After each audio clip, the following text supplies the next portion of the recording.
தமிழ்நாட்டில் வெப்ப அலைகள் வீசிக்கொண்டிருப்பதாலும் கோடை வெப்பம் மக்களை மிகப்பெரிய அளவில் பாதிப்புக்குள்ளாக்கி கொண்டிருப்பதாலும் திமுக கழகத்தின் இளைஞரணியின் செயலாளர் மரியாதைக்குரிய உதயநிதி அவர்கள் வணக்கத்திற்குரிய தமிழகத்தின் முதல்வர் அவருடைய ஆலோசனையின்படி இளைஞரணியின் சார்பில் ஆங்காங்கே கோடை வெப்பத்தை தணிக்கும் வகையில் குடிநீர் பந்தல்களை அமைத்து பொதுமக்களுக்கு குடிநீர் விநியோகம் செய்ய வேண்டும் என்று அறிவுறுத்தினார்கள்.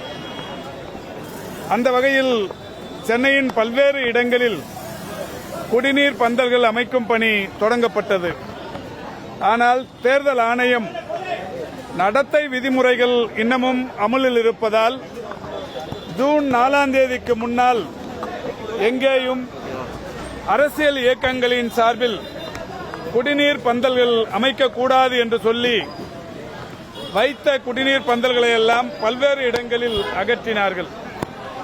இந்த நிலையில் கடந்த வாரம் சைதாப்பேட்டையில் நடைபெற்ற ஒரு நிகழ்ச்சியில் நான் தேர்தல் ஆணையத்திற்கு ஒரு வேண்டுகோள் விடுத்திருந்தேன். நான் மட்டுமல்ல, என்னை போல் பலரும் விடுத்திருப்பார்கள்.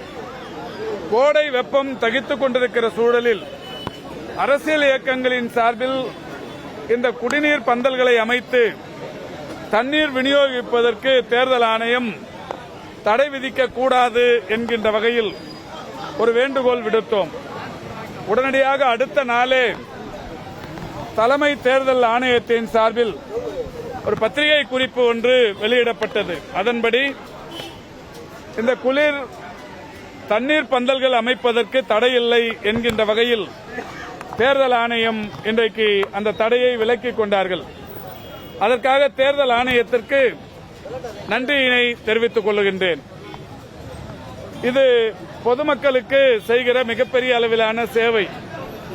எந்த அரசியல் அமைப்பு செய்தாலும் அதை தடுக்கவோ அதை முடக்கவோ எந்த அரசு நிர்வாகமும் முனைந்திடக்கூடாது.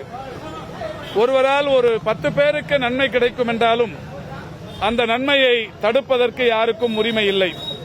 குறிப்பாக இந்த தேர்தல் நடத்தை விதிமுறைகள் என்பது 45 நாட்களுக்கு மேலாக தமிழ்நாட்டில் இருக்கும் நிலையில் பெரிய அளவிலான சேவைத் துறைகளின் பணிகள் பாதிப்புக்குள்ளாகிறது.